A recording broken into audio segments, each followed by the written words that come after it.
दोस्तों में बैठ कर के जब आप बोलते हो तो कई बार दोस्त मजाकिया में ये जरूर कहते हैं ज्यादा वकालत मत झाड़ो, तेरी कोर्ट में रख के आएगा। बिल्कुल सही बात है, घर वाले भी कह देते हैं बात। अच्छा अच्छा। जवानी में बहुत ताकत होती है नरेश जी, जिस ओर जवानी चलती है उस ओर जमाना चलता है। लेकिन हिंदुस्तान में आज भी हेलमेट चलान से बचने के लिए लगाया जाता है, ना कि खुद का जीवन बचाने के लिए। ये दुर्भाग्य। यदि देश का युवा नशे की गिरफ्त में है तो उस देश का भविष्य अपन क्या सोच सकते सही बात है। मुझे पता चला जैसे पंजाब से क्लाइंट आते हैं, हैं? बड़ी पीड़ा बताते हैं वो लोग कहते हैं कि पूरी जवानी चली गई साहब, और ये इतना खतरनाक नशा है साहब, इसमें नस्ल बर्बाद हो जाती है, मतलब बच्चे चल ही नहीं पाते। ऐसा तो सूखा जो नशा है वो धीरे धीरे, मैं तो इसको आपके चैनल पे स्पष्ट रूप से कहूँगा, कहीं ना कहीं सियासी पॉलिटिक्स है ना जी उसके प्रोटेक्शन में सारे काम किए जाते हैं बड़े स्तर पर। जैसे हिंदुस्तान और चाइना के बराबर अपन नहीं कर सकते अपने, तो हिंदुस्तान में पेट की लड़ाई है आज भी। इतनी मौतें किसी महामारी में भी नहीं होती, प्रतिवर्ष जितनी मौतें सड़क हादसों में होती है ना। तो देखा है वकील अपनी कहानियां ज्यादा लिखते हैं, उसकी कहानियां कम सुनते हैं। भाई आप दहेज का केस लगा दो, मारपीट का लगा दो, यदि थाने में जाने के बाद उनकी एफआईआर दर्ज नहीं हो रही हो तो उनके क्या जो है अधिकार हैं एफआईआर दर्ज करवाने के लिए। हाँ बिल्कुल, बहुत अच्छी बात ताकत है ना, आपने। जो नस्ल जवानी है वो पूरी की पूरी जवानी लील जाती है भाई नशे में, तो कौन लड़ेगा उनके सामने। वो चाहते हैं कि प्रत्येक आदमी गुलाम रहे, तो गुलाम के लिए यही तो व्यवस्था दी जाती है। धीरे धीरे इतना नशेड़ी बना दो सोसाइटी को कि सामने बोल ही नहीं पाएंगे। और जाके एसएचओ से ही मुलाकात करनी चाहिए सबसे पहले, उसको एसएचओ के सामने जाके हकीकत है वो बयां करनी चाहिए बजाय झूठ के। और आपने प्रताप जी का नाम लिया, प्रताप जी वास्तव में बड़े विद्वान आदमी। ये है कानूनी अमली जामा, उसको वकील ही पहनाता है। वो एक अलग स्थान में ट्रायल में काफी लंबा समय, बहुत ज्यादा लंबा समय लगता है जैसे। बिल्कुल, और वो न्याय जैसे आप उसके लिए आपने न्याय ना मिलने के बराबर देश का युवा जेलों में बंद है तो आप सोच सकते हो उस देश का भविष्य क्या है। जी, सफलता का कोई शॉर्टकट नहीं है। तो करीब 1-2-5% की, मैं नहीं कह सकता, 95% जो फ्रॉड के मुकदमे उसमें पुलिस पहुंच ही नहीं पाती। एक बच्चा 20 साल का करता है तो माता पिता का सब कुछ लग जाता है, और एक छोटी सी लापरवाही से पूरी जान चली जाती है तो माता पिता जितने जी मर जाते हैं बेचारे। दूसरा नरेश जी, दो प्रकार की बातें हैं। कई बार भीड़ भाड़ इलाकों में एक्सीडेंट हो जाता है तो भीड़ उसको मार भी देती है।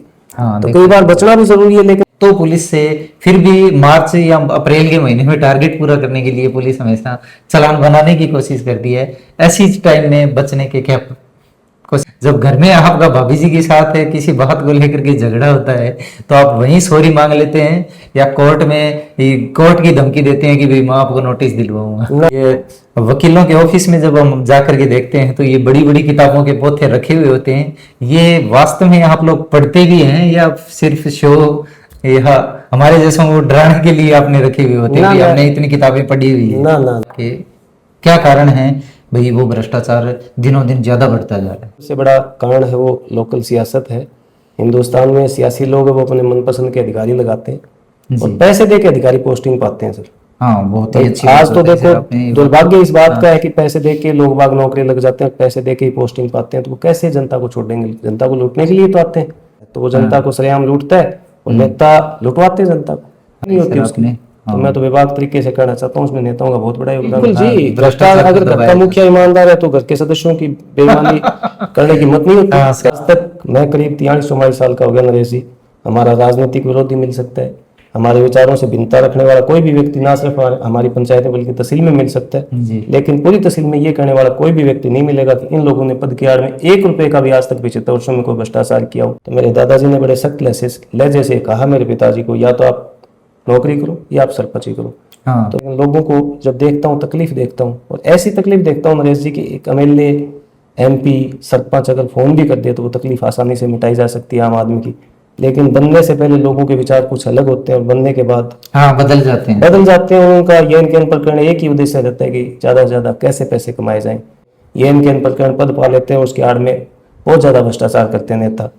तो दुख दर्द देखता हूँ तो मेरा बिल्कुल मन करता है, और मेरे अनेक साथी कहते हैं कि आप राजनीति में आइए, तो राजनीति के सिद्धांतों को समझते हुए और अंतिम पंक्ति में बैठे व्यक्ति की जन सेवा करने के उद्देश्य से राजनीति में आना चाहिए। अगर अच्छे लोग राजनीति में नहीं आएंगे तो ये लोग खा जाएंगे अपने। बिल्कुल। लेकिन वो जनता के साथ जो दुर्व्यवहार करता है उससे बड़ी पीड़ा होती है। उसी पीड़ा को देखकर मैं राजनीति में आने की कभी सोचता हूँ कि मैं राजनीति में आऊँगा तो जी। और 2009 से लेकर आज तक मेरे सीनियर सम्मानित अधिवक्ताओं ने मुझे बहुत लाड प्यार दिया जी, खासकर युवा साथियों ने, सभी सीनियरों ने मुझे बहुत मान सम्मान दिया, और मैं बड़ा सौभाग्यशाली हूँ। 2023 में अल्लापाइयों में मुझे भारी मत से चुनाव जितवाया था। दोस्तों, सेंट जोस के सैल्यूट अवर रियल हीरो चैनल में आप सभी का स्वागत है। आज हम आपको एक ऐसी शख्सियत से मिलाने वाले हैं जो कानून के क्षेत्र में 20 साल से अपना अनुभव रखते हैं और समाज सेवा में भी सक्रिय रहते हैं। और ख़ास करके आज की बातचीत में हम इनसे ऐसी बातें पूछने वाले हैं जो रोज़मर्रा हमारे जीवन में घटित होती हैं। अधिवक्ता वकील साहब चरण सिंह जी पुनिया, राम राम साहब। राम राम नरेश जी, आपको व आपके दर्शकों को हमारी तरफ से ढेर सारी शुभकामनाएं। बहुत और भगवान से हम प्रार्थना करते हैं कि आपका भविष्य सुखद व उज्जवल रहे। बहुत बहुत धन्यवाद। सबसे पहले मैं मेरे फेसबुक के सभी मित्रों को बताना चाहता हूं भी हमने कमेंट के माध्यम से भी आप सभी के सुझाव लेने की कोशिश की थी और लोगों ने आपको अच्छा प्यार दिया और आपका नाम ही लोगों ने ज़्यादातर सुझाया। तब मैंने आपसे संपर्क करने का प्रयास किया तो आपने अपना कीमती समय देने के लिए हमें मना नहीं किया, उसके लिए आपको बहुत बहुत धन्यवाद। तो सर अपन अपना ज़्यादा समय अफजाई नहीं करते हुए आपके छोटे से मुलाकात की कुछ बातें हमारे दर्शकों को शेयर करना चाहते हैं। तो आप अपने वकालत की शुरुआत के बारे में थोड़ा सा हमारे दर्शकों को बताएं। आपने इसकी शुरुआत या इसका जुनून आपको कहाँ से लगा और फिर आप धीरे धीरे आगे किस हिसाब से चलते गए? नरेश जी, सबसे पहले तो मेरे दादाजी बड़े विद्वान आदमी थे। उन्होंने हमेशा हमें संस्कार दिए कि आप हर किसी की मदद करने का प्रयास करना चाहिए। और दादाजी की इच्छा थी कहीं ना कहीं कि मैं वकील बनूं। उसके बाद जब मैं बीए की पढ़ाई कर रहा था तो राजगढ़ में एक इंसिडेंट हुआ था 2002 में। उस समय मैं छात्र राजनीति में सक्रिय था और राजगढ़ में एक बड़ा प्रोटेस्ट हुआ था जिसका मैं लीडरशिप कर रहा था। अच्छा। उस समय पुलिस ने तानाशाही रवैये से हमारे खिलाफ भी कार्रवाई की थी। उस समय हमें लगा कि वकील बनना चाहिए, क्योंकि मैंने देखा कोर्ट कचहरी में जाके तो वकीलों का बड़ा प्रभाव था और वकीलों के सामने पुलिस कहीं ना कहीं बैकफुट पे रहती थी। तब मैंने सोचा वकील बनेंगे। बहुत अच्छी बात बताई सर आपने। आप 2023 में वकील संघ के अपने राजगढ़ में अध्यक्ष भी रह चुके हैं। उसको उस टाइम को आपने कैसा जिया और आपको कैसा अनुभव रहा? देखो, राजगढ़ न्यायालय परिसर में मैं 2009 में गया था जी, और 2009 से लेकर आज तक मेरे सीनियर सम्मानित अधिवक्ताओं ने मुझे बहुत लाड प्यार दिया जी। खासकर युवा साथियों ने, सभी सीनियरों ने मुझे बहुत मान सम्मान दिया और मैं बड़ा सौभाग्यशाली हूँ। 2023 में अलपाइयों में मुझे भारी मत से चुनाव जितवाया था। और जब मैं वकालत के क्षेत्र में गया, राजगढ़ पहले दिन गया था तो वहाँ बैठने की ज़्यादा अच्छी सुविधा नहीं थी। तो 2009 से लेकर मेरे एक मन में जिद थी कि राजगढ़ में कम से कम वकीलों के बैठने के लिए शानदार व्यवस्था हो। तो वो मेरे मन में जुनून था। तो 2023 में जब भी मुझे मौका मिला तो मैंने राजगढ़ के वकीलों के लिए 24 चैम्बर बनवा के दी। अच्छा। जिसमें सभी तमाम वकीलों का बहुत योगदान था। इसलिए मैं आपके चैनल के माध्यम से मेरे सीनियरों को और मेरे नौजवान साथियों को, तमाम अधिवक्ताओं को हृदय की गहराइयों से धन्यवाद देना चाहूँगा और तामूल उनके ऋणी रहूँगा और कोशिश करूँगा कि हमेशा उनके लिए कुछ अच्छा कर पाऊँ। बिल्कुल, बहुत अच्छी बात बताई सर आपने। और अक्सर हम देखते भी हैं कि आम आदमी की काफ़ी ऐसी समस्याएं रहती हैं, जब वो थाने में भी जाता है एफआईआर दर्ज करवाने तो किसी बात को लेकर के उसको टाल मटोल कर दिया जाता है और उसकी एफआईआर दर्ज नहीं करवाई जाती। तो एक अधिवक्ता होने के नाते आप हमारे दर्शकों को सुझाव दें, भाई यदि थाने में जाने के बाद उनकी एफआईआर दर्ज नहीं हो रही हो तो उनके क्या जो है अधिकार हैं एफआईआर दर्ज करवाने के लिए? देखो नरेश जी, सबसे पहले तो ये है कि हिंदुस्तान में आज भी बहुत ज़्यादा झिझक है। प्रत्येक आदमी के अंदर झिझक है। वो कोई ना कोई जानकार ढूंढता है कि थाने में जाएंगे तो कोई वकील के माध्यम से जाएंगे या किसी परिचित के माध्यम से जाएंगे। ऐसा नहीं होना चाहिए। उसको बेबाक तरीके से थाने में जाना चाहिए और जाके एसएचओ से ही मुलाकात करनी चाहिए। सबसे पहले उसको एसएचओ के सामने जाके हकीकत है वो बयां करनी चाहिए बजाय झूठ के। और कोशिश यही रहती है, या तो वो कर लेगा, नहीं करता तो लोकल जो है तहसील हेडक्वार्टर है, जो भी थाना है, उच्च अधिकारी मौजूदगी रहती है उच्च अधिकारियों की, उनसे संपर्क करना चाहिए। लगभग हो जाती है। आजकल एफआईआर की शिकायत बहुत कम आती है कि नहीं करे, बावजूद उसके भी कोई नहीं करता तो फिर अपन न्यायालय की शरण ले सकते हैं, न्यायपालिका के माध्यम से एफआईआर दर्ज करवा सकते हैं। बहुत ही अच्छी बात बताई सर आपने।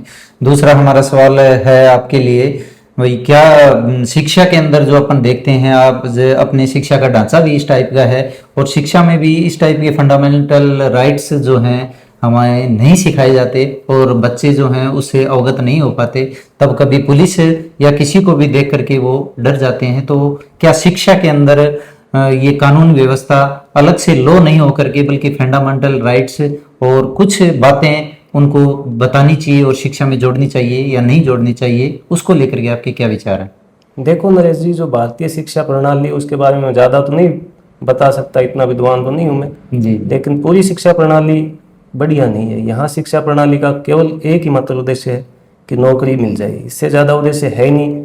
और ज़्यादातर जो शिक्षा प्रणाली है या शिक्षा जो किताबें लगाई हुई हैं बच्चों के लिए, उनमें मतलब 90% कोई काम की चीज़ें नहीं होती, भविष्य में कोई काम ही नहीं आती उसकी। हाँ बिल्कुल सर, तो मैंने सिलेबस से मेरा तो ये मानना है कि सिलेबस में वो सारी बातें इंसान जो लगानी चाहिए, जो इंसान के मतलब अंतिम सांस तक काम आए, हाँ, रोजमर्रा के समाज जीवन के में निर्माण में काम आए, खुद के जीवन को सुधारने में काम आए, नौकरी के में भी काम आए। लेकिन ये नहीं कि नौकरी के लिए पढ़ाई की जाए, नहीं, तो अपना उद्देश्य जो पढ़ाई का केवल ये अल्टीमेटली इंसान को नौकरी मिलनी चाहिए, उसके अलावा किताबें बंद कर दो, कोई काम की नहीं है। तो इसमें बहुत सी, जैसे महापुरुषों के बारे में कुछ नहीं पढ़ाया जाता, अपन बात करें संवैधानिक व्यवस्था के बारे में बहुत छोटी सी एक मतलब लेसन जोड़ दिया तो जोड़ दिया, नहीं जोड़ा जाता। ऐसी चीजें देखिए, जब तक हम पढ़ाई करते थे उस समय भी नहीं हुआ करते थे। आजकल जो हमारे बच्चे पढ़ाई करते हैं उनकी किताबें कभी देख लेते हैं तो ऐसी कोई काम की चीज नहीं होती, बिना नौकरी कभी उनके जीवन में काम आ पाएगी। हाँ बिल्कुल, बहुत ही अच्छी बात बताई सर आपने। सर अगला सवाल हमारा है, क्या इन वर्षों में शिक्षा का स्तर बढ़ा है या पहले की बजाय नीचे गिरा है?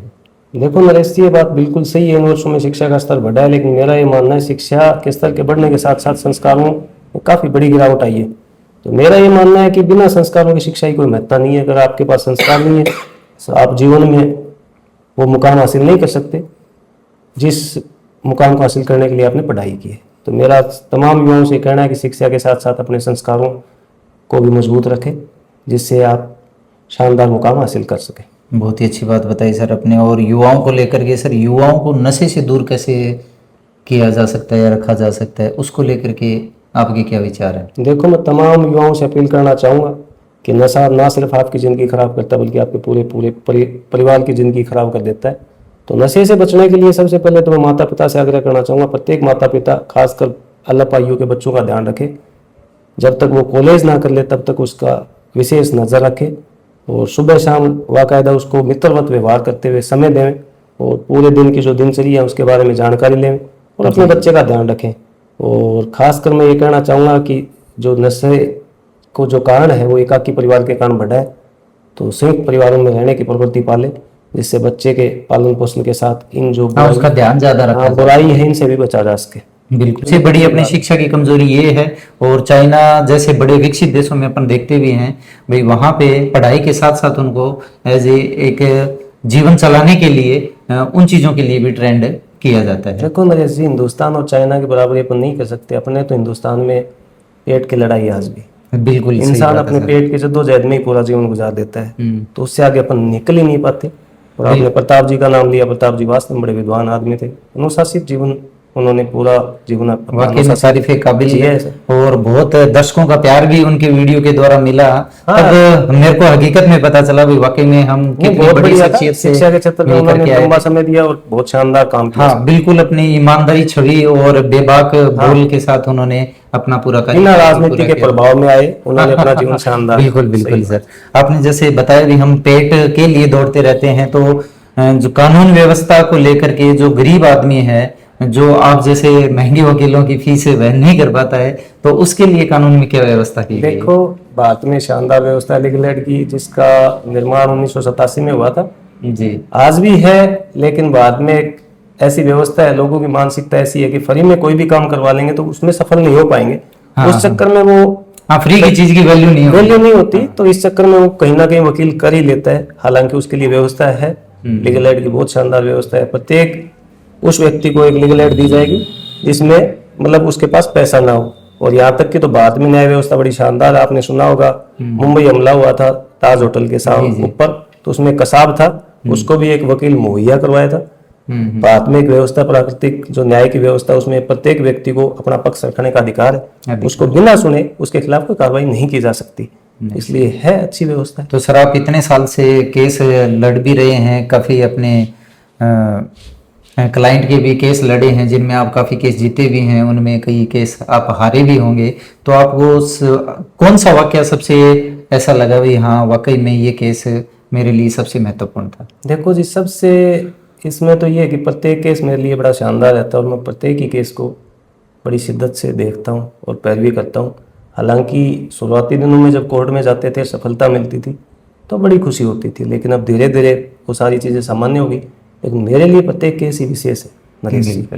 प्रत्येक केस में सफलता मिलती है तो प्रत्येक खुशी होती है, असफलता मिलती है मलाल होता है। हालांकि अपीलेट कोर्ट में उसको चुनौती देते हैं, ऐसी कोई बात नहीं। बहुत बढ़िया बात बताई सर आपने। और अगला हमारा सवाल है सर, आज के टाइम महिलाओं को जो दिए गए अधिकार हैं उनको लेकर के घरेलू हिंसा मैंने भी कई मामलों में देखा है। भाई किसी महिला के साथ है यदि घर पे कोई मारपीट हुई है तो इस मामलों में यदि वो कोर्ट में आती है तो देखा है वकील अपनी कहानियां ज्यादा लिखते हैं, उसकी कहानियां कम सुनते हैं। भाई आप दहेज का केस लगा दो, मारपीट का लगा दो, तो उसको लेकर के आपके क्या विचार हैं? क्या ये 100% सही बात है? भाई वकील हैं जो कहानियां अपनी खुद बना करके लिखते हैं। ऐसा तो नहीं कह सकते नरेश जी कि वकील अपनी तरफ से कहानी बना के लिखता है कुछ भी, जी। लेकिन वास्तविकता ये है कि जो सामाजिक तानाबाना है उसमें बहुत ज्यादा विखंडन आ चुका है। जो महिलाओं को शिकायत है, जी जहां तक मैं समझ पाया महिलाओं की शिकायत, जो शिकायतें हैं उनकी कोई कानूनी रूप से आप न्याय नहीं ले सकते। जी तो उसके लिए कहीं ना कहीं महिलाएं बढ़ा चढ़ा कर बात बताती है वकील साहब को, और वकील को तो जो क्लाइंट बताता है उसी हिसाब से पैरवी करता है वो। हाँ, ये है कानूनी अमली जामा उसको वकील ही पहनाता है, वो एक अलग बात है, लेकिन बातें तो सारी क्लाइंट ही बताता है। हाँ और ऐसी बात नहीं है। उसके पीछे ये है कि बजाय कोर्ट कचहरी में आने के, तो मैं तमाम आपके चैनल के माध्यम से मैं महिलाओं को कहना चाहता हूँ कि सामाजिक ताने बाने में जो न्याय मिल सकता है उतना अच्छा कोर्ट में नहीं मिल सकता। हाँ, क्योंकि खासकर जो फैमिली मैटर हैं, घरेलू विवाद है, उनको आप अपने रिश्तेदारों परिजनों की उपस्थिति में ही सुलझा पाएंगे छोटे मोटे विवाद, तो कहीं बेहतर रहेगा आपके ज्यादा जीवन के बेहतर लिए रहेगा। भी और एक समाज के लिए। समाज के लिए भी। और फिर अपन देखते भी हैं भी न्याय व्यवस्था के अंदर भी किसी कोई जो महत्वपूर्ण केस भी हैं तो उनको काफी टाइम लग जाता है, बल्कि वो न्याय प्रक्रिया को लेकर के भी वो शॉर्ट टाइम हो सकता है। हाँ, ये बात आपकी सही। सर। हिंदुस्तान में ट्रायल में काफी लंबा समय, हम्म, बहुत ज्यादा लंबा समय लगता है जैसे, बिल्कुल और सर। वो न्याय हाँ, ना जैसे मिलने, अब उसके लिए आपने न्याय ना बताया। मिलने के बराबर ही होता है जी। अब हाँ। सालों साल लग जाता है किसी पीड़ित व्यक्ति को न्याय मिलने में, तो वो ऊब जाता है जी समय के कारण, तो उसको कहीं ना कहीं पीड़ा और ज्यादा बढ़ जाती है, तो काफी समय लगता है ना ऐसी ऐसी। बिल्कुल सही बात। बिल्कुल बिल्कुल सर। अभी युवा को लेकर के सर हमारे खास सवाल हैं। भाई जो युवा पीढ़ी है अभी नशे की गिरफ्त में ज्यादा आती जा रही है, और खास करके ये सूखा नशा, चिट्टा वगैरह और इन नशे की गिरफ्त में ज्यादा आती जा रही है, तो उसमें आप किसकी कमी मानते हैं? पुलिस वहां तक नहीं पहुंच पाती है, और या फिर उसको लेकर के आपके क्या विचार है?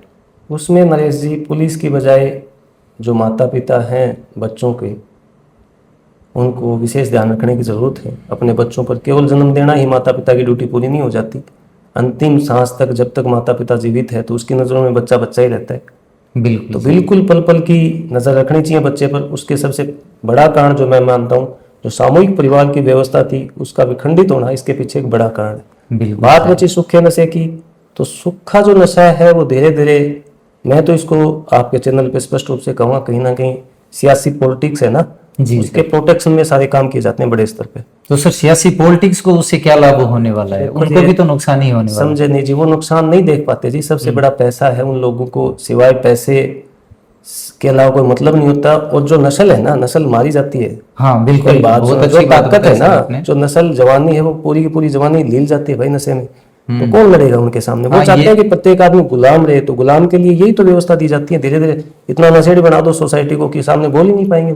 हाँ, वही अपने शिक्षा को लेकर के भी हमारे भी यही मुद्दे थे। यही है तो। हाँ, भी शिक्षा में जैसे प्रताप जी सर ने कहा भी था, भाई मैंने कहा सर शिक्षा को लेकर के गरीब जो झुग्गी झोंपड़ियों के बच्चे हैं, और हमारे एक मित्र भी हैं सुभाष जी जो रिटायर फौजी हैं, और अभी वहाँ पे 1.5-2 महीने से उन बच्चों को निःशुल्क पढ़ाने की कोशिश भी कर रहे हैं और मूल शिक्षा से जोड़ने की भी कोशिश कर रहे हैं।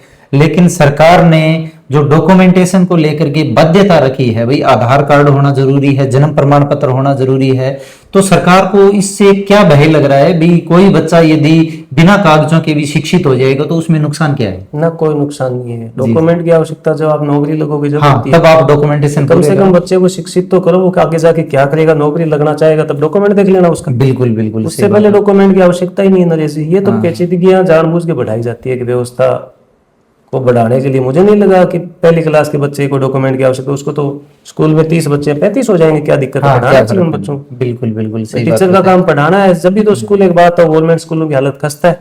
ये हो गई ना। बिल्कुल अच्छी बात बताई सर आपने। भाई शिक्षा और नशा जो आपने बताया, भाई इन पे यदि सरकार एक्टिव होकर ये एक्शन ले तो जरूर इन पे बिल्कुल सरकार अच्छा रिजल्ट दे सकती पुलिस है। प्रशासन सरकार के साथ साथ मैं समाज को भी कहना चाहूंगा कि अपने बच्चों का ध्यान रखें। हालात बहुत खराब है, युवा कहीं ना कहीं बहुत ज्यादा भटक रहा है। बिल्कुल और एक बार नशे की गिरफ्त में आ जाएगा, सूखे नशे में, तो उसकी जिंदगी बच पानी बहुत मुश्किल है। बिल्कुल सर, मैंने देखा भी हमारे समाज में काफी ऐसे बच्चे हैं जो इसकी गिरफ्त में आ चुके हैं, और एक अपने भाई हैं दिनेश स्वामी जो काफी बार वीडियो भी डालते हैं इन चीजों को लेकर के, वो बताते भी हैं भाई ये देखो आज का युवा अपना कितना नशे में। बिल्कुल नरेश होता भाई, मैं जा रहा है। वकालत के क्षेत्र से जुड़ा, उसके बाद मुझे पता चला जैसे पंजाब से क्लाइंट आते हैं, बड़ी पीड़ा बताते हैं वो लोग कहते हैं कि पूरी जवानी चली गई साहब, और ये इतना खतरनाक नशा है साहब, इसमें नस्ल बर्बाद हो जाती है, मतलब बच्चे चल ही नहीं पाते। सर प्रताप जी का एक वाक्यान सर का मेरे आया ध्यान में, और उसके साथ एक लाइन और जोड़ दें तो भी अतिशयोक्ति नहीं होगी। उन्होंने कहा था यदि देश का युवा जेलों में बंद है तो आप सोच सकते हो उस देश का भविष्य क्या है। तो साथ में ये भी बात एक सही साबित हो रही है कि यदि देश का युवा नशे की गिरफ्त में है तो उस देश का भविष्य अपन क्या सोच सकते सही बात है जी, भविष्य खराब ही अंधकार में ही है। बिल्कुल। युवा अगर एक बात है पूरी जवानी भटक जाएगी। जवानी में बहुत ताकत होती है नरेश जी, जिस ओर जवानी चलती है उस ओर जमाना चलता है। और इस देश की बात नहीं है, वर्ल्ड में कहीं भी जाओ जवान व्यक्ति बहुत कुछ कर सकता है, लेकिन आप अगर भटक गए ना, फिर ना सिर्फ खुद का जीवन खराब होता बल्कि पूरी पीढ़ियां खराब हो जाती है इंसान की। चाहे वो नशा देख लें, वो अपराध का क्षेत्र देख लें, पूरी व्यवस्था खराब हो जाती है इंसान की। बहुत ही अच्छी बात बताई सर आपने। अगला सवाल हमारा सर, अभी जो मोबाइल या टेक्नोलॉजी का बढ़ता ज़माना है और आज के टाइम अपन देखते हैं साइबर क्राइम में के मामले बहुत ज़्यादा आते हैं, और ऑनलाइन फ्रॉडिंग का मामला या युवा पीढ़ी उसके अंदर भी कई बार गिरफ्त में आ जाती है, तो उनको लेकर के आपके क्या सुझाव हैं? उसमें सबसे पहले तो मैं आपके चैनल के माध्यम से कहना चाहूंगा तमाम युवाओं को, जी, सफलता का कोई शॉर्टकट नहीं है, और इस चकाचौंध में ना फंसे। आप किसी भी शॉर्टकट तरीके से कहीं भी नहीं जा सकते। हो सकता है क्षण भंगुर आपको कोई फायदा मिल जाए, अनंतिम आपको नुकसान भुगतना पड़ेगा। तो ऐसे शॉर्टकट रास्तों से बचें। और बात बची फ्रॉड की, साइबर फ्रॉड की, तो इसके पीछे ये है कि जो फ्रॉड करने वाले लोग हैं उनके पास टेक्नोलॉजी हमारे प्रशासन के बजाय कहीं ज्यादा विकसित है। अच्छा, तो हमारे जो पुलिस प्रशासन है वहां तक नहीं पहुंच पाते। तो करीब 1-2-5% की, मैं नहीं कह सकता, 95% जो फ्रॉड के मुकदमे उसमें पुलिस पहुंच ही नहीं पाती। पहुंच ही नहीं पाती। नहीं पाती वो साधन है। मैं तो ये कहता हूँ बड़े स्तर पे इनको पॉलिटिकल संरक्षण है, ऐसे नहीं हो सकता। अच्छा, एक बार बताओ, आज देश में सब कुछ ऐसे थोड़ी हो सकता है। मेरे पैसे मैंने बैंक में जमा कराए नरेश, बैंक की कोई लायबिलिटी नहीं है कि आपने ओटीपी बता दिया तो भैया आपके पास पैसे जमा करवाए, आपके बैंक से कैसे निकल गए। हाँ सही, लेकिन जिम्मेवारी को लेना ही नहीं चाहता ना। बिल्कुल। तो ये सारी व्यवस्था कहीं ना, ये पूरी व्यवस्था है। दूसरी तरह इसके पीछे सबसे बड़ा कारण है वो पॉलिटिकल लोग हैं। बड़े जो लोग हैं वो हैं, इनको ऐसे लोगों को संरक्षण देते हैं। अच्छा, ये तो सर अगला सवाल हमारा है सड़क दुर्घटना को लेकर के। अपन देखते हैं कई बार भाई इतना कोई खतरनाक सड़क हादसा हो जाता है और अगला जो सामने वाला है और पीड़ित रोड के ऊपर पड़ा हुआ है, तो लोग अपना बचाव करने के लिए जल्दी भागने की कोशिश करते हैं, बल्कि यदि उनको समय पर, उस पीड़ित को यदि समय पर हॉस्पिटल पहुंचा दिया जाता तो शायद वो सुरक्षित रहते। तो उनको लेकर के क्या कानूनी व्यवस्था की गई है? देखो नरेश जी, सबसे पहले तो ये बताऊं, हिंदुस्तान में जो सड़क हादसों में जाने जाती है ना, वो हिंदुस्तान ही नहीं पूरे वर्ल्ड में हिंदुस्तान की सबसे ज्यादा है। इतनी मौतें किसी महामारी में भी नहीं होती प्रतिवर्ष जितनी मौतें सड़क हादसों में होती है ना।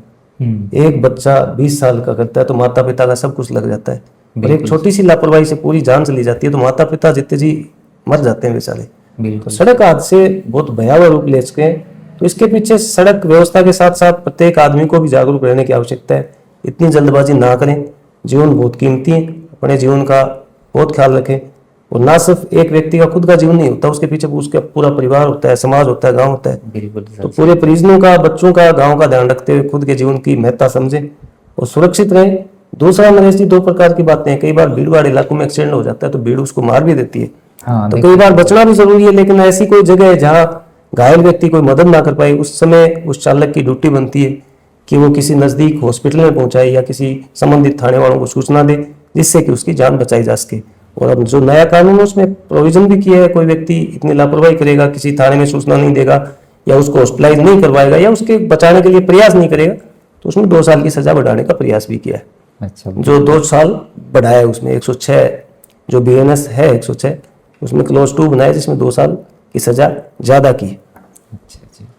तो सर और एक सवाल हमारा ट्रैफिक रूल्स को लेकर के हमारे युवा साथियों के लिए, क्योंकि ज़्यादातर अपने राजगढ़ में भी आप देख रहे हो बिना हेलमेट सारे बाइकों पे घूमते हैं, लेकिन जब अचानक सामने पुलिस आती है तो इधर उधर दौड़ करके अपना बचाव करते हैं।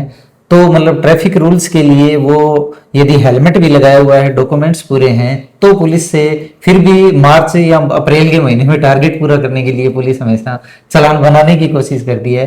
ऐसी टाइम में बचने के क्या कोशिश की जा सकती इसमें ये है नरेश जी, देखो कानून है है? जी ये बात सही है, लेकिन इंसान की ड्यूटी है खुद की सुरक्षा तो खुद ही करे। लेकिन हिंदुस्तान में आज भी हेलमेट चालान से बचने के लिए लगाया जाता है, ना कि खुद का जीवन बचाने के लिए। ये दुर्भाग्य की बात है। प्रत्येक इंसान को हेलमेट लगाना चाहिए मोटरसाइकिल पे चलाते समय, जिससे उसका जीवन बच सके। दूसरी जो आपने बात बताई बिल्कुल सही बात है। उसका सीधा सा तरीका है कि छोटी मोटी जो एमवी एक्ट की वो जानकारी रखें। अगर वास्तव में आप सही हो तो जो चालान करता है उस अधिकारी से आप डिस्कस करें, वो डायलॉग करें कि मैं सही हूँ, मेरा चालान कैसे कर सकते हो। और हमने आपके परिवार के बारे में भी सुना है, भी आपके दादाजी और पिताजी भी गांव में सरपंच के पद पे सुशोभित कर चुके हैं। तो आपका भविष्य की राजनीति को लेकर के क्या विचार है, वे क्या आप भी राजनीति में आना चाह रहे हैं?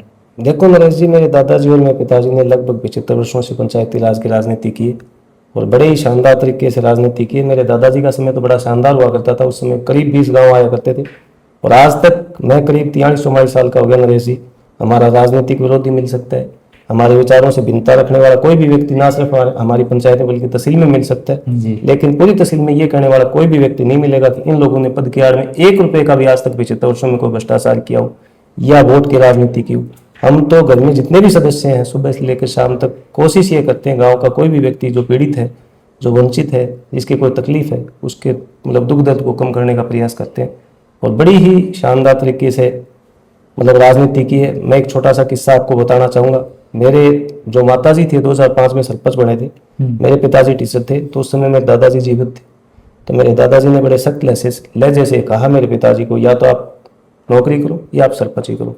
हाँ। तो मेरे पिताजी ने उसी के चलते अभी दोनों हाथों में लड्डू मत हाँ, ये नहीं हो सकता भी आप साथ नौकरी भी करो सरपंची भी करो। तो 2007 में मेरे पिताजी ने बीआरएस ले लिया। अच्छा, बीआरएस लेकर तो मेरे दादाजी गांव की सेवा में लगे। मेरे दादाजी, अब मेरे पिताजी सरपंच है 2 बार। अभी हाल ही में सरपंच है। हाँ, वर्तमान में मेरे पिताजी सरपंच है, 2 बार मेरे माताजी रहे, पहले मेरे दादाजी थे।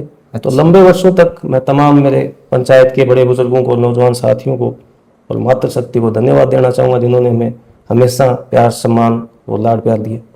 बिल्कुल बिल्कुल, बहुत ही अच्छी बात और बताई। बात बची मेरी राजनीति की। हाँ, अब सच ही वो बात तो अधूरी आपने रखी थी। आपने पूछा कि आप राजनीति का क्या भाई क्या भविष्य है, ये बात आपकी बिल्कुल सही है जी। कई बार तो मन भी नहीं करता राजनीति में आने का, लेकिन लोगों को जब देखता हूँ तकलीफ देखता हूँ, और ऐसी तकलीफ देखता हूँ नरेश जी की एक एमएलए, एमपी, सरपंच अगर फोन भी कर दे तो वो तकलीफ आसानी से मिटाई जा सकती है आम आदमी की। लेकिन बनने से पहले लोगों के विचार कुछ अलग होते हैं और बनने के बाद हाँ बदल जाते हैं। उनका ये इनके प्रकरण एक ही उद्देश्य रहता है कि ज्यादा से ज्यादा कैसे पैसे कमाए जाएं, और जो मूल उद्देश्य है राजनीति के वहां से भटक जाते हैं। लोगों में मतलब आजकल जमीन नहीं बचा, आत्मा नहीं बची। और तकलीफ देख के पहले तो बड़ा दर्द होता था, आजकल नेताओं के संवेदनहीन होते जा रहे हैं समय के साथ, केवल एक मशीन के रूप में काम करते हैं। ये इनके प्रकरण पद पा लेते हैं, उसकी आड़ में बहुत ज्यादा भ्रष्टाचार करते हैं नेता। तो दुख दर्द देखता हूँ तो मेरा बिल्कुल मन करता है, और मेरे अनेक साथी कहते हैं कि आप राजनीति में आइए, तो मौका मिला तो जरूर करने का प्रयास करेंगे नरेश जी। बिल्कुल, बहुत ही सारे युवा आपको फॉलो भी खूब करते हैं। तो आपके विचारों से क्या प्रत्येक युवा को राजनीति में आना चाहिए, और या उसको लेकर के आपके देखो नरेश जी, मेरा ये मानना बिल्कुल युवा को राजनीति करनी चाहिए, प्रत्येक युवा को करनी चाहिए। मैं ये नहीं कहता कि सारा समय उसी में दे दो, आपका जीवन है उसको बनाना चाहिए। अगर वास्तव में आपकी राजनीति में आने की इच्छा है तो राजनीति के सिद्धांतों को समझते हुए और अंतिम पंक्ति में बैठे व्यक्ति की जन सेवा करने के उद्देश्य से राजनीति में आना चाहिए। अगर अच्छे लोग राजनीति में नहीं आएंगे तो ये लोग खा जाएंगे अपने। बिल्कुल। और सर, हमारा अगला सवाल है भी, आज के टाइम में राजकीय जो ऑफिस हैं उनके अंदर भ्रष्टाचार का बोलबाला ज्यादा बढ़ता जा रहा है, उसके पीछे के आपके क्या कारण है भाई, वो भ्रष्टाचार दिनों दिन ज्यादा बढ़ता जा रहा है? देखो नरेश जी, बड़ी शानदार बात पूछी है आपने। इसके पीछे सबसे बड़ा कारण है वो लोकल सियासत है। हिंदुस्तान में सियासी लोग है वो अपने मनपसंद के अधिकारी लगाते हैं और पैसे दे के अधिकारी पोस्टिंग पाते हैं सर। हाँ, बहुत ही अच्छी आज तो देखो दुर्भाग्य इस बात का है कि पैसे दे के लोग बाग नौकरी लग जाते हैं, पैसे दे के ही पोस्टिंग पाते हैं, तो वो कैसे जनता को छोड़ेंगे? जनता को लूटने के लिए तो आते हैं। हाँ, सही, उनको वो पैसा तो पूरा करना ही है, पैसा पूरा करना है और अपने अकाउंट को खुश रखना है। तो नेता पैसा दे के पोस्टिंग करवाता है तो वो जनता को सरेआम लूटता है और नेता लुटवाते हैं जनता को। इसलिए खूब बोलबाला बढ़ता जा रहा है दिन प्रतिदिन भ्रष्टाचार का, और बड़ा मुद्दा है सर ये। और नेताओं के प्रोटेक्शन के बिना कतई संभव नहीं है कोई भी अधिकारी बिल्कुल भ्रष्टाचार करे, हिम्मत ही नहीं होती उसकी। आपने। तो मैं तो विभाग तरीके से कहना चाहता हूँ उसमें नेताओं का बहुत बड़ा योगदान होता है। हाँ, भी भ्रष्टाचार के पीछे यदि नेता उसमें सक्रिय नहीं हो हाँ तो, बिल्कुल हाँ, जी, भ्रष्टाचार अगर को घर का दबाया मुखिया ईमानदार है तो घर के सदस्यों की बेईमानी करने की हिम्मत नहीं हाँ, होती। सही घर का बात। मुखिया ही अगर भ्रष्टाचारी होगा तो तमाम लोग भ्रष्टाचार खूब बढ़ चढ़ कर करेंगे। बिल्कुल। लोग राजनीति में आ रहे हैं तो इसलिए अच्छे लोगों की राजनीति में दिन प्रतिदिन संख्या बहुत कम होती जा रही है। कम होती जा रही तो मैं तो जरूर कहूंगा, तमाम युवाओं से आग्रह करूंगा, अपील करूंगा कि बिल्कुल राजनीति में बढ़ चढ़कर भाग लीजिए। आने वाले समय में पंचायती राज के चुनाव भी होंगे, गवर्नमेंट कब करवाती है, नवंबर दिसंबर में लग रहा हाँ, है अभी संभावना। अक्टूबर नवंबर बिल्कुल सर 6 महीने मैं तो का तहसील के तमाम आयोग का समय बढ़ा दिया गया है। बिल्कुल तहसील के तमाम युवाओं को कहना चाहूंगा, बिल्कुल बढ़ चढ़कर पंचायती राज की राजनीति में भाग लीजिए। लेकिन उद्देश्य यही होना चाहिए कि जो गांव की तकलीफ है, तहसील की तकलीफ है, हाँ, पंचायत सही की बात है। तकलीफ है, उस तकलीफ को भी मिटाने मुद्दों को लेकर के आप मुद्दों को चुनाव लेकर लड़ो और राजनीति फिर की- काम करो तो फिर आपका राजनीति में बिल्कुल आना जनता सार्थक है। देखो साहब, राजनीति में जनता बहुत कुछ देती है जी। और जो राजनीति करता है बिना जनता कुछ भी नहीं होता। वो बात दूसरी, अपने औकात भूल जाते हैं बड़े लोग जीतकर, लेकिन जनता की मत से ही उसके पास ताकत वो कुर्सी होती है। ये सर प्रताप जी ने बहुत ही खूबसूरत बात कही थी। जनता के बिना उन्होंने नेता कहा भी था भी अपने को जो बनाता है हम उसकी पूजा करते हैं, बिल्कुल। और बल्कि एक नेता को जनता ने बनाया है, बल्कि उस नेता को उस जनता की पूजा करनी चाहिए। लेकिन इसका उल्टा होता है, भाई जनता है वो फिर नेता की पूजा करनी शुरू कर देती है। यही दुर्भाग्य है साहब, नेता इसी का नाजायज फायदा उठाते हैं। लोग बाग देखते हैं कमेले छोटा सा पद होता है साहब, जी होने को तो चलो बड़ा है, लेकिन जनता ने बनाया और उस जनता के सामने वो नेता आता नहीं है। हाँ, जब सही घर बात। पे जाते हैं तो 2-2 घंटे वहां बैठ के वापिस आ जाते हैं, अमेले नहीं मिलता। सही बात। आप इससे अंदाजा लगा सकते हो कि कितना बड़ा समझता है अपने कितना आप, सेवा भाव है। जबकि उसी के मत से वो बना है, कुर्सी मिली उस व्यक्ति को। और बिना अगर पद बिना जनता वोट नहीं तो कुछ भी नहीं वो आदमी, हाँ, आम आदमी से भी छोटा है। बिल्कुल। लेकिन वो जनता के साथ जो दुर्व्यवहार करता है उससे बड़ी पीड़ा होती है। उसी पीड़ा को देखकर मैं राजनीति में आने की कभी सोचता हूँ कि मैं राजनीति में आऊंगा तो कोशिश करूंगा कुछ सब कुछ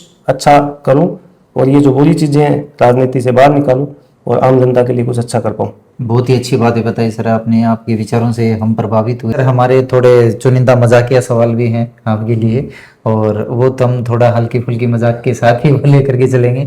जब घर में आपका भाभी जी के साथ है किसी बात को लेकर के झगड़ा होता है तो आप वहीं सॉरी मांग लेते हैं, या कोर्ट में कोर्ट की धमकी देते हैं कि भाई मैं आपको नोटिस दिलवाऊंगा? ना ना जी, कोर्ट की धमकी नहीं देते। पति का कहीं ज्यादा जवाबदेही होती है पति की, अपने घर की व्यवस्था मेंटेन करनी।